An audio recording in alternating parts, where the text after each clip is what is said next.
Ito naman ang sasabihin ko. Walang magnanakaw na Duterte! Istoryahe! Narinig niyo po yun? Ang tawag po sa kanya ay... Mga bobo! Diba? Wala daw pong magnanakaw na Duterte. At nakakagulat po, no, yung kanyang explanation dito. Bakit ka po magugulat? Kahit ako nagulat ako eh. Kasi yung explanation niya, pang drama, diba? Maririnig niyo po dito, no? Ito'y nangyayari lang po sa pelikula.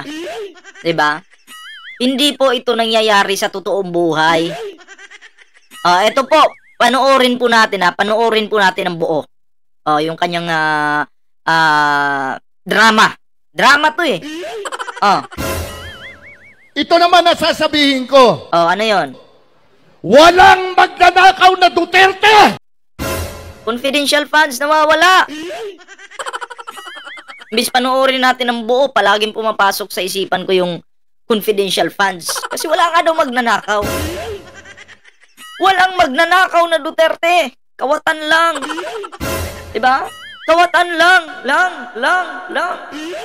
Kita mo, nag-iko-iko pa. Kasi nga totoo. Walang magnanakaw na Duterte. Alam mo, nakakalungkot sa'yo. Kami naawa sa'yo, Philip Salvador. Palagi mong pinagtatanggol yung mga magnanakaw. Bida ka sa pelikula pero kontrabida ka sa totoong buhay. Alam mo nyo, ito si Philip Salvador, wala naman po itong pera. Diba? Kaya nga naging aso-aso na lang ng mga Duterte eh. Ngayon, mabulpoint man kung walang pera, bakit tumakbo? Ay natural, diba? Ito'y pinunduhan po. May mga nasa likod po nito na nagpondo kay Philip Salvador. Pinatakbo nila kasi kilala nga eh, artista nga eh. Malay mo, number 1, katulad ni Robin Padilla, malay mo lang. Doon sila umaasa eh. Pinatakbo ito si Philip Salvador, naniniwala ako na merong ganun. Malay natin nabigyan, 'di ba? Pero ako'y naniniwala, manalo man ito o matalo, meron siyang ganun habang kayo na mga DD shits gutom pa rin. 'Di ba? Tingnan nyo naman yung mukha ni Philip. Ito ba? May pera? Magiging senador? Diba? Walang pera yan. At ako'y naniniwala na merong taong nasa likod niya. Diba? Pakinggan po natin yung kanyang mga sasabihin. Basta, sabi ko sa inyo, ito si Philip Salvador, manalo man yan o hindi, meron pa rin ganun yan. Kasi bakit? Meron ngang nasa likod eh. Halimbawa ngayon, ako, sikat ako, kilala ako bilang isang tanga. Sample lang ha. Halimbawa, ako si Philip Salvador bilang isang tanga. Ballpoint man, may lumapit sa akin. Babayaran kita. Tumakbo ka lang. Manalo matalo, bibigyan kita. Siyempre, ako mukha kong pera. Sasabihin ko, sige, walang problema. Ganyan po ang nangyayari ngayon kay Diwata. Diba? Si Diwata, merong isang malaking negosyante na nasa likod niyan. Ganon din po, ito si Philip Salvador. Hindi ko nga lang alam kung negosyante ba talaga yung nasa likod ni Philip Salvador or baka nagmamay-ari ng pulburon. Pinupunduhan ito. Diba? Ito po, panoorin po natin. Aba. Tingnan nyo, ginawa niyang pelikula,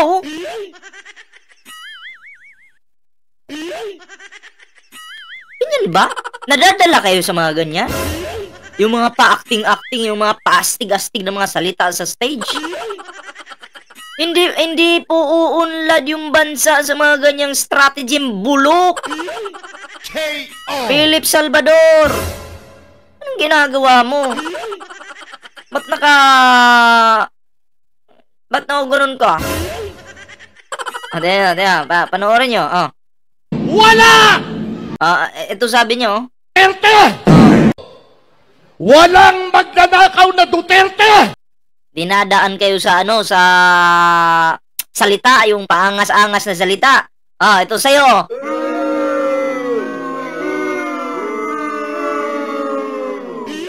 Tapos? Wala! Walang pumalakpak. Sus, Ginoo. Oh, ang sabi niya dito, maliwanag po ito ha. Uulit-ulitin ko, wala daw pong magnanakaw ng mga Duterte. Pero anong sabi ni Digong? Ito po yun. Ito yung sabi ni Digong. Ganito po, kasinungaling si Philip Salvador. Sinungaling. Itong tao na to. Ha? Ipakain ko sa itong video na to. Kita tayo. Ha? Kasi grabe ka makapang-brainwash eh. Oh, sasampal ko lang sa mukha. Wala pala. Oh, ito. Oh, panoorin mo. Dikit mo sa baga mo yan. Oh. Oh, panoorin natin. Nainggigigil ako eh. Nasasabihin ko, walang magnanakaw na Duterte! Wala! Walang Ang pumalakpak. lahi Walang ni pumalakpak. former President Rodrigo Roa Duterte. Oh, ito na. Lahi na, lahi. Oh, ang lahi ano? Anong lahi? Ang lahi ni former President Rodrigo Roa Duterte ay nananalaytay na dugo sa mga ugat ng kanyang mga anak. Oh. Kaya tandaan nyo, walang magnanakaw na Duterte. Oh. Porkit ba nananalaytay ang dugo ni Digong sa kanyang mga anak, ugat ng kanyang mga anak, hindi na magnanakaw? Eh, ganun ba yon? Pag ang dugo pala ng tatay nananalaytay dun sa ugat ng kanyang mga anak, so hindi na magnanakaw. So yun yung gagawin natin basihan. 'Di ba? Bobo ka, Philip Salvador. Ubod ka ng kabubuhan. Sa lahat ng bobo dito sa Pilipinas, ikaw ang pinakabobo. Saksak mo yan sa utak mo, bobo ka. 'Di ba? Porkit pala halimbawa, sample ko lang, ako si Ballpoint Man, isang kriminal na magnanakaw ng bilyon-bilyong salapi or budget. Ako si Ballpoint Man, tapos may anak ako. Eh, nananalaytay ngayon yung dugo ni Ballpoint Man doon sa anak ko. So, anong tawag sa akin? Hindi ako magnanakaw. Kasi nananalaytay yung dugo eh. Ni Ballpoint Man doon sa anak eh. Pero, nagnanakaw ako. Pero dahil pala nananalaytay yung dugo, hindi na ako magnanakaw. So, yun ang gagawin natin basihan. Bobo, buplax. Diba? Ang sarap, sapatusin eh.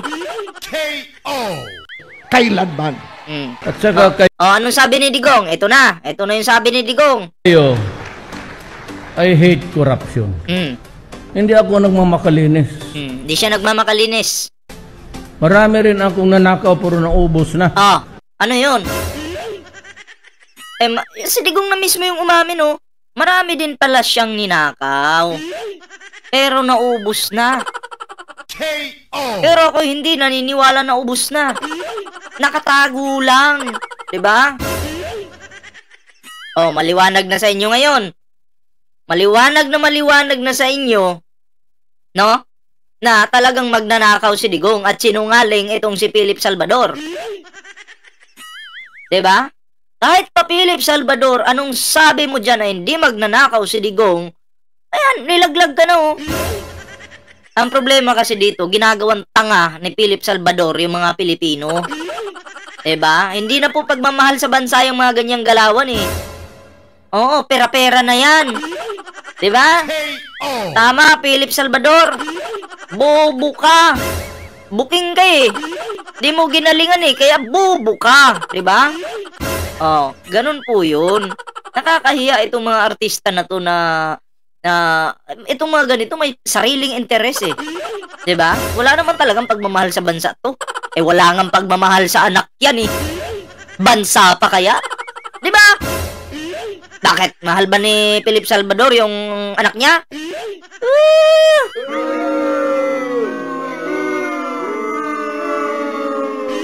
Wag nga ako. So, wala na. Lahat ng tao sa mundong ito sinungaling. Sinungaling ka daw, Philip Salvador. 'Di ba? Binanatan ni Sara Duterte si Philip Salvador kasi sinungaling. 'Di ba? Si Sara Duterte na yung nagsabi niyan. Sinungaling daw po si Philip Salvador. Lahat ng tao dito sa mundo sinungaling. Totoo naman, wala naman kasing perpektong tao. 'Di ba? Pero yung iba nagsisi na sa kanilang kasalanang nagawa, pero kayo hindi pa. Oh, di klarong-klaro yung inyong mga kasinungalingan diyan. Oh, sabi ni Sara kay anong sabi ni Sara Duterte kay Philip Salvador? Ulitin natin. Wala na. Lahat ng tao sa mundong ito sinungaling. Paano ba 'yan? Eh lahat pala ng tao sa mundong ito sinungaling. Dilat pa yung mata niyan. Kung siya dilat. Kung si Sara dilat. Eto yung sasabihin ko sa inyo. Kung si Sara dilat, ano yung kapatid niya at ama? Eto po. Ngiwi naman yung ama at kapatid. Diba? Pero si Sara, dilat. Lahat ng mga tao sa mundong ito sinungaling. At ako'y naniniwala po dun kasi tao lang tayo. Kahit ako nga hindi naman ako perpekto, nagkakamali tayo. Pero, hindi po natin inaaraw-araw yun. Nagsisisi po tayo sa mga pagkakamali natin noon. 'Di ba? Nagsisi po tayo. At least tayo, nandito ngayon sa tamang landas. Tama? Nakatikim ka ngayon kay Sara Duterte, Philip Salvador. Sinungaling ka pala. Sinungaling. Ngayon mga pre, punta tayo dito sa next topic natin. Saan na ba yun? Okay. Wait lang, hanapin ko lang po. Eto na. Tingnan nyo to. Kung paano inangasan ni Sara Duterte yung yung reporter. Panoorin po natin. Tingnan nyo kung gaano po kabastos ang kanilang Vice President. Ganito po. Anong tanong? Message na lang po, ma'am. Kung meron kayong message sa taong bayan. Message na lang po, ma'am, kung ano pong message nyo sa taong bayan. Diba? Ang sabi ni Sara, di ko masyadong magets di ko masyadong maintindihan Anong tanong or tanong-tanong? Tanong-tanong. Anong tanong? Baka ganun. Kayo, ano sa tingin nyo? Ulitin nga natin. Grabe, no? Pati reporter hindi nakaligtas po kay Sara Duterte. Dinilata ng mata. Angas-angas. Diba? Media na nga lang yung kakampi nito. Inaaway pa po. Diba? Patay tayo dyan. Eto na Anong tanong? Message na lang po, ma'am. Inangasan grabe yung mata Nakapintanel siguro to. Hindi natin alam. Malay natin kasi yung tatay ganun din Pero sabi naman niya hindi daw siya perfect daw siya, perfect. Hindi daw siya gumagamit ng mga ganoon. Pero hindi po 'yan. Hindi po 'yan kumbaga hindi ka po magiging ganyan kung nasa kondisyon yung isipan mo. 'Di ba? Ang tanong, kondisyon ba ang isipan ni Sara Duterte? O may something talaga sa kanya? Nakakaawa. Hindi po, alam nyo kung hindi po maganda na ikaw ay magiging vice president tapos merong something sa'yo. Siguro dapat magpatingin muna si Sara kasi para nakakabahala po yan. Vice president siya Diba? Oo, baka malagay sa alanganin yung ating bansa pag ganun. Eto Anong tanong? Message na lang po, ma'am. Kung meron kayong message sa taong bayan. Hopeless. Hopeless. Sabi ko, we are on the road to hell. Kayo ang mapupunta sa impyerno, Sara. Kasi alam mo naman kung ano yung ginawa mo sa mga Pilipino. Yung pamilya nyo, ang daming pinapatay. O bakit ko nasabing maraming pinapatay? Ang daming naglabasang mga witness dyan sa sa Senado, sa Kongreso. Okay lang sana kung isa lang. Ang dami Di ko na nga mabilang. Diba? So nakakaawa po ang ating Vice President. No? Sila yung gumawa ng issue, sila pa ngayon ang binalikan ng karma. Kasi may karma, yung karma nasa huli eh. Pero partida, hindi pa yun yung full karma. Patikim pa lang yan. 'Di ba? Oo. Ganun yun, Sara Duterte. Kaya good luck sa inyong mag-ama. At syempre, sa mga kapatid mong nag-angas-angas, duwag naman. Oo, 'di ba? Hindi niya nga kinasahan si Carbonell eh. Patunayan nyo nga na may isog kayo. Sige nga. Amunin nyo nga si Carbonell. Sige nga. Sus! Wag nga kami.